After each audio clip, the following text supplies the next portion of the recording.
Nosso Jornal. Oferecimento: Prefeitura da cidade do Recife. A grande obra é cuidar das pessoas.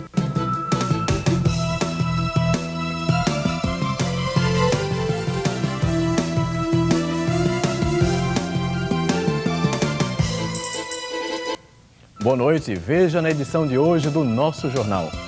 Professores da rede estadual voltam em sala de aula na próxima segunda-feira. Como fica o atendimento nos hospitais públicos durante o fim de semana? Um espetáculo que conta a história do Recife através da dança.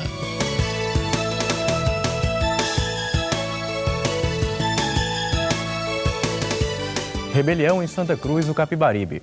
O juiz do Fórum de Santa Cruz do Capibaribe, Tito Lívio, esteve durante todo o dia na unidade carcerária do município na tentativa de pôr fim à rebelião iniciada na madrugada de hoje.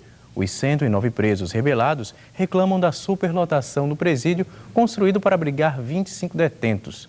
Um efetivo do 3º Batalhão da Polícia Militar, além de agentes das rondas ostensivas, com o apoio de motocicletas e do Grupo de Ações Táticas Especiais de Caruaru, estão no local na tentativa de conter o motim. Um detento morreu durante a rebelião. A advogada de 31 anos entrou em coma após cirurgia cerebral declarada. Bárbara Oliveira Mota resistiu até a tarde de ontem, quando os aparelhos registraram morte cerebral. Ela deixa 2 filhos e uma menina de 4 anos e um menino de 9 meses. Bárbara se submeteu a uma plástica no abdômen e uma lipoaspiração nos braços no último dia 24 e apresentou quadro infeccioso menos de 24 horas depois da cirurgia. Professores da rede estadual decidiram hoje em assembleia encerrar a greve depois de 54 dias de paralisação. A categoria aceitou a proposta do governo, que prevê, entre outros pontos, reajuste de 5% no vencimento, base e abono educador de R$ 200 para ativos e aposentados. Foi a maior paralisação dos professores nos últimos 10 anos. No início da Assembleia, todos os 13 coordenadores regionais do Sindicato dos Trabalhadores em Educação de Pernambuco defenderam o fim da greve. Segundo eles, independentemente do resultado da Assembleia, a maioria dos professores do interior do estado voltaria às salas de aula na próxima segunda-feira. Durante a fala do representante nacional da Central Única dos Trabalhadores, a CUT, os professores se dividiram entre aplausos e vaias.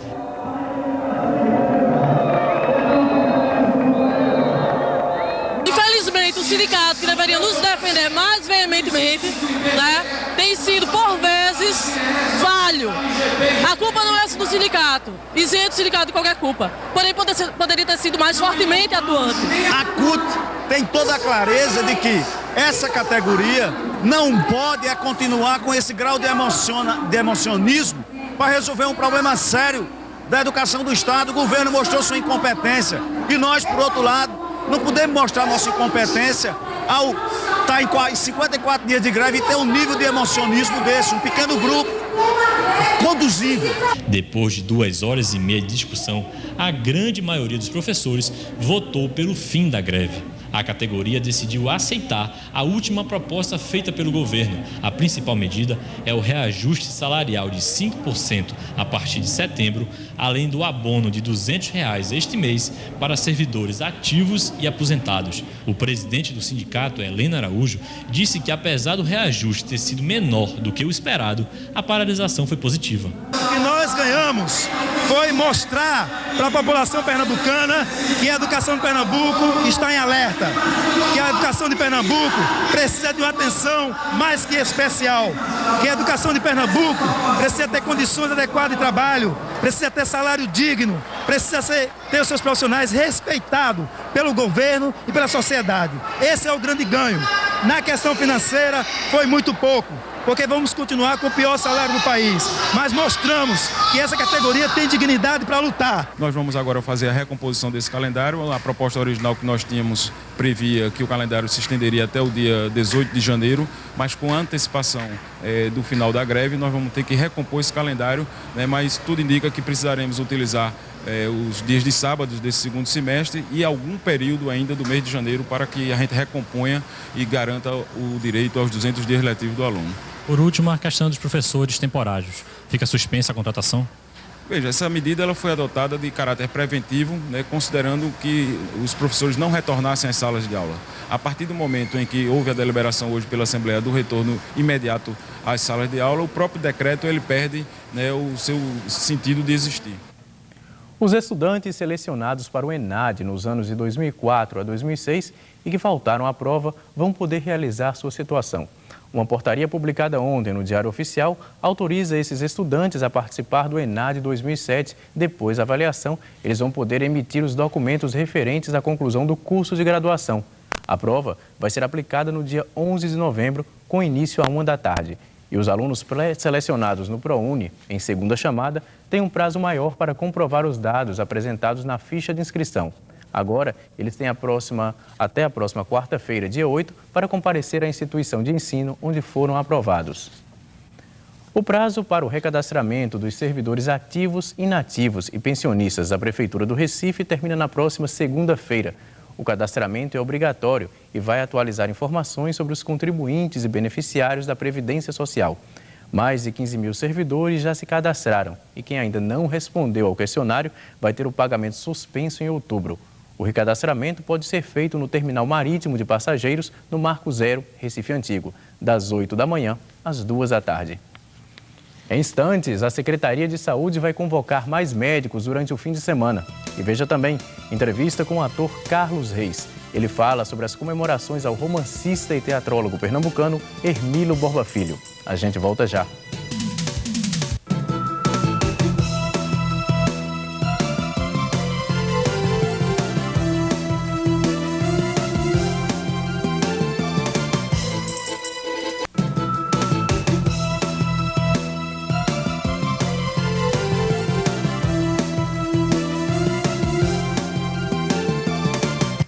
Na próxima segunda-feira é feriado em Olinda. É dia de São Salvador, padroeiro da cidade.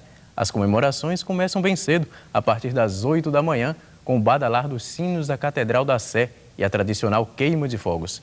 À tarde, a programação religiosa inclui missa e procissão, marcada para as 4 horas. A imagem do Senhor Salvador do Mundo sai da Igreja Matriz de São Pedro Mártir, no Carmo, e segue até o Alto da Sé, percorrendo as principais ruas do sítio histórico.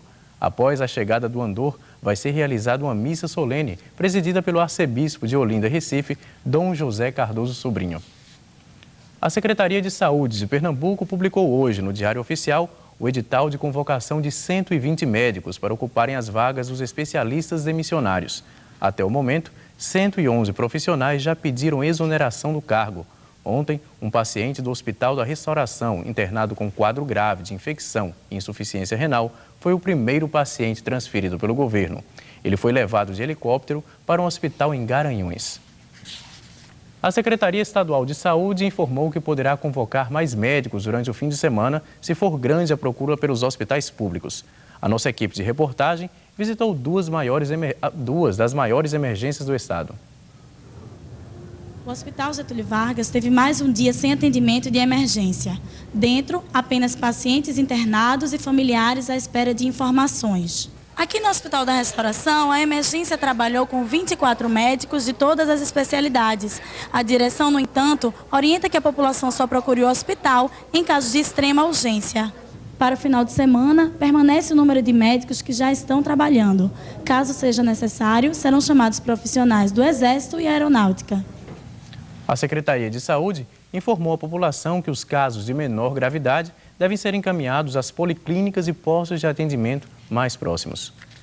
A Fundação Quinteto Violado e o Conservatório Pernambucano de Música se uniram para comemorar os 90 anos do teatrólogo pernambucano Hermílio Borba Filho. Para marcar a data, prepararam a encenação do espetáculo A Trilha Sonora de uma Vida. A apresentação especial acontece amanhã, às 8 da noite, no Teatro Santa Isabel, com os grupos Quinteto Violado e Sagrama. Como escritor, agitador cultural, tradutor, dramaturgo e pesquisador, Hermílio Borba Filho desenvolveu estudos importantes sobre o diálogo entre o teatro erudito e o popular, aproximando nossa dramaturgia às mais autênticas manifestações da cultura popular do Nordeste. Eu converso agora com o autor Carlos Reis, que participa do espetáculo A Trilha Sonora de uma Vida, em homenagem aos 90 anos de Hermílio Borba Filho, um dos mais importantes dramaturgos pernambucanos. Boa noite, Carlos. Boa noite. Bom, Carlos, como eu vinha conversando em off com você, né? Você me falou que a conversa seria longa, mas como é que foi esse contato com o Hermilo? Bom, meu contato com o Hermilo surgiu em 1961 por necessidade de uma montagem da peça de Ariano Suassuna, A Farsa da Boa Preguiça, em que, há 3 dias da estreia, um ator que fazia um papel importante adoeceu seriamente, não podendo atuar. Então, eu fui indicado para substituí-lo e, em 3 dias, realmente tive que pegar o papel. E daí surgiu o meu contato com o Hermilo, né? Ele depois me convidou para fazer parte do elenco fixo do TPN e eu fiquei lá até que o TPN montou a sua última peça em 1975. Bom, agora trazendo um pouco, né, para o espetáculo, né? Você vai desenvolver um diálogo com o Hermilo através de recursos de vídeo, né? Como é que foi esse reencontro, então? Isso foi um recurso que a gente encontrou para conduzir o espetáculo de uma forma mais suave, que não ficasse aquela coisa do mestre de cerimônia anunciando, o locutor animador de auditório, não é? Anunciando as músicas. A necessidade de um fio condutor, de alguma coisa que falasse de Hermilo, porque as músicas, elas foram escolhidas com base numa preferência de Hermilo. Não são músicas que fizessem parte do trabalho de Hermilo, a não ser 2 das peças que por sinal, abrem o espetáculo, que foram peças do trabalho que ele fez do mapeamento musical do Brasil, onde ele fez questão de destacar a cultura dos espetáculos populares do Nordeste. Então, fora esse trabalho que ele realizou com o Quinteto Violado, e é o Quinteto Violado quem vai abrir realmente o espetáculo, as outras músicas são músicas conhecidas do público, quase todas, mas que teriam a ver com Hermilo pelo que ele gostava de ouvir. São músicas que ele gostaria de ouvir ou gostava de ouvir. Mas para que isso não ficasse uma coisa assim meio solta, né? Então chegou-se à conclusão de que deveria ter um fio condutor, uma coisa que levasse para Hermilo sempre, né? Então a gente vai utilizar o recurso do vídeo para projetar imagens dele na tela, no telão. Agora, uma maneira também de estabelecer, você estabelece um diálogo, né? Mas é uma maneira também do público ter mais contato, na verdade, muitos que até nem tiveram. Na verdade é um monólogo, uma conversa com Hermilo, uma conversa de mim para ele, como amigo dele que fui, né? E conhecedor de algumas preferências dele na parte de música, né? Então eu converso com ele sobre isso, né? E sobre a homenagem que os grupos, aqueles 2 grupos musicais, que são a essência do que há de melhor na música local, né? Os instrumentistas extraordinários, e o próprio Quinteto Violado, que é um nome realmente no país. Então, é essa homenagem que esses grupos estão prestando a ele, com músicas que ele, sinceramente, gostaria de ouvir, de estar ali ouvindo naquela hora. Bom, Carlos, infelizmente nosso tempo encerrou. Bom, quem quiser conferir, amanhã às 8 da noite, Teatro Santa Isabel. No Teatro Santa Isabel. E se aprofundar um pouco mais nessa história. Isso. A gente agradece a tua presença. Eu que agradeço a vocês. Muito obrigado. O Departamento Intersindical de Economia e Estatística, o DIEESE, divulgou nesta sexta-feira a Pesquisa Nacional da Cesta Básica para o mês de julho de 2007. Entre as 16 capitais onde o estudo foi realizado, 9 tiveram aumento no conjunto de gêneros alimentícios. O Recife apresentou o 6º maior índice, correspondente a 3,53%, e a maior variação acumulada no ano, de 8,58% no total. Apesar dos números elevados, o Recife apresenta a 4ª cesta mais barata entre as 16 principais capitais do país, custando R$ 143,48. Pesquisa de acompanhamento de preços da Associação Pernambucana de Supermercados registrou forte aumento no preço do leite e seus derivados. O aumento de 40%, segundo a pesquisa, foi devido à queda na oferta do produto no mercado interno.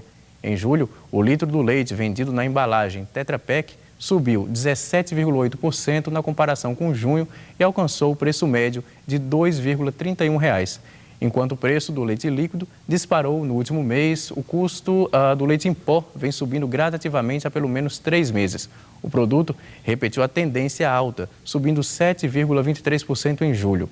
Na comparação com o mês de janeiro, o preço do leite Tetra Pak já subiu 26,92% e do leite em pó, 35%. Segundo a pesquisa, a tendência de elevação dos preços ainda deve continuar nos próximos meses. Daqui a pouco, você vai conhecer um pouco da história do Recife através da dança contemporânea. A gente volta já.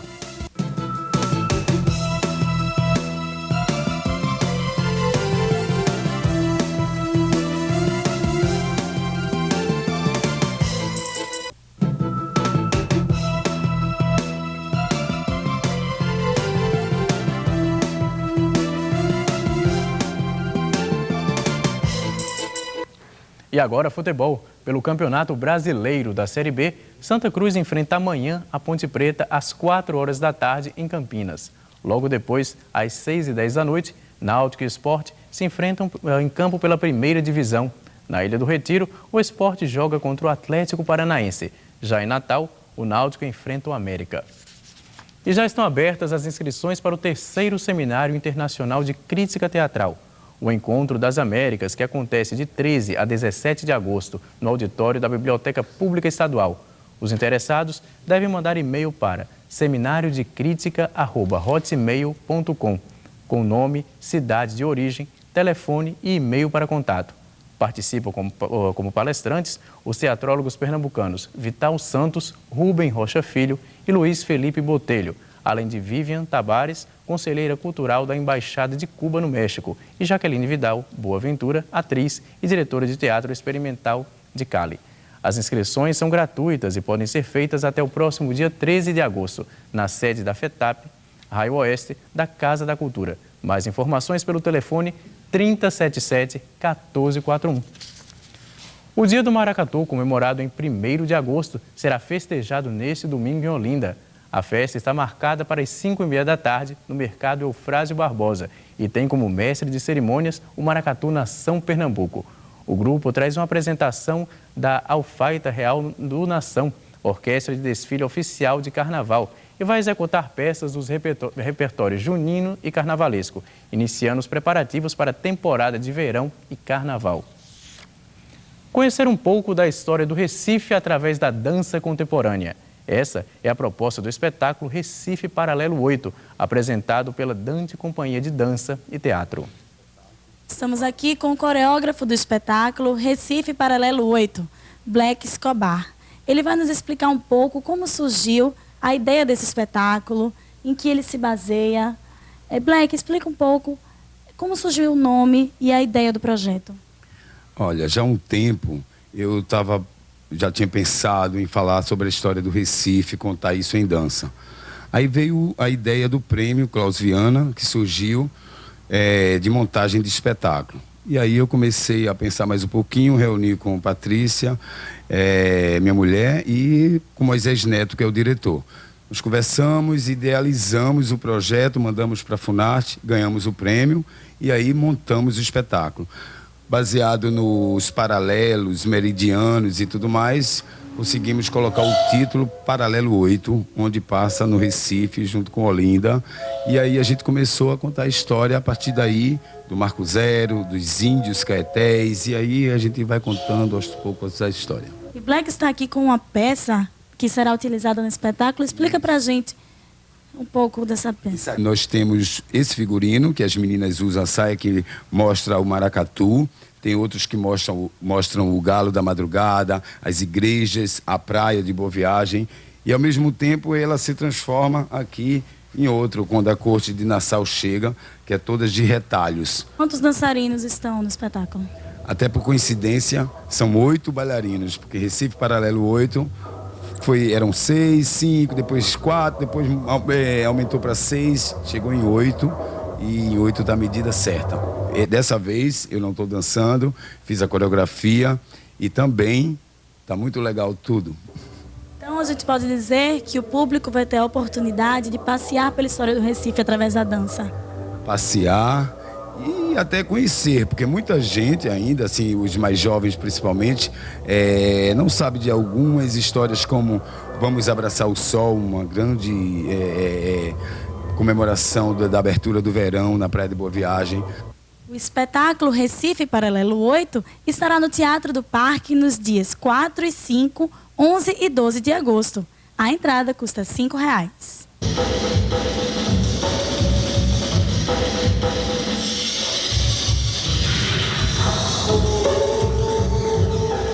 O espetáculo Recife Paralelo 8 começa nos sábados às 9 horas da noite e nos domingos às 8 da noite. Outras informações pelo telefone do Teatro do Parque, 3232-1553. A Embaixada dos Estados Unidos está com inscrições abertas para o programa Jovens Embaixadores 2008. O programa pretende promover o intercâmbio cultural de estudantes do ensino médio da rede pública.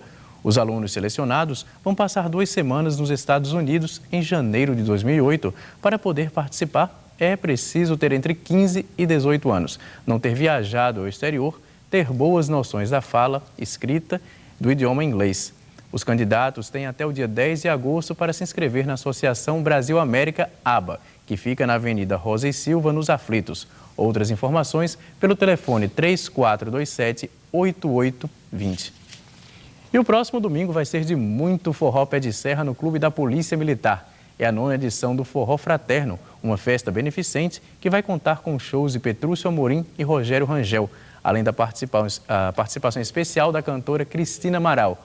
Os ingressos custam R$ 10 e toda venda será revertida para a creche Escola Bartolomeu Arouxa, localizada no bairro de Jardim Atlântico, em Olinda. Os shows começam às 6 da noite. O Clube da Polícia Militar fica na Avenida João de Barros, número 357, bairro da Boa Vista. Outras informações pelo telefone 3052-3481. E o nosso jornal de hoje vai ficando por aqui. A gente se despede com imagens do grupo de dança Dante, com o espetáculo Recife Paralelo 8. Uma boa noite e até a próxima segunda-feira. Fique agora com o Negócio é o Seguinte e logo depois com a edição nacional.